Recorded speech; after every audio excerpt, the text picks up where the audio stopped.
মন্ত্রী বা অন্যান্য ক্ষমতার বলে আর ভাঙা যাবে না ট্রাফিক নিয়ম। প্রধানমন্ত্রীর নতুন নির্দেশে মিলেছে এমনই বার্তা।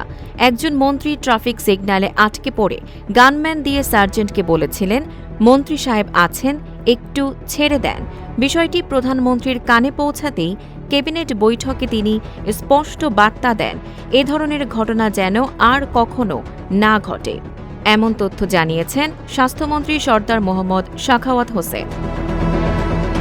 রোববার জাতীয় নিউরোসায়েন্স হাসপাতালের নতুন ভবন উদ্বোধন উপলক্ষে আয়োজিত প্রস্তুতিমূলক সভায় তিনি বলেন, প্রধানমন্ত্রী তারেক রহমান নিজেই ট্রাফিক সিগন্যালে দাঁড়ান, সচিবালয়ে নিয়মিত সময়মতো অফিস করেন এবং মন্ত্রী সচিবদেরও সময়ানুবর্তিতা শেখান। স্বাস্থ্যমন্ত্রী আরও বলেন, প্রধানমন্ত্রী ক্যান্টিনে সবার সঙ্গে বসে খাবার খান, যাতে জনপ্রতিনিধিরা মানুষের কাছাকাছি থাকেন।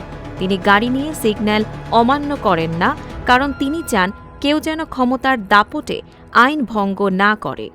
তিনি আরও বলেন, প্রধানমন্ত্রী দেশের উন্নয়নে আন্তরিকভাবে কাজ করছেন, তাই সবাইকে তার কর্মপদ্ধতি অনুসরণ করে দায়িত্বশীলতার সঙ্গে দেশ গঠনে এগিয়ে আসার আহ্বান জানান তিনি। Tanjiba Nowrin, face the people.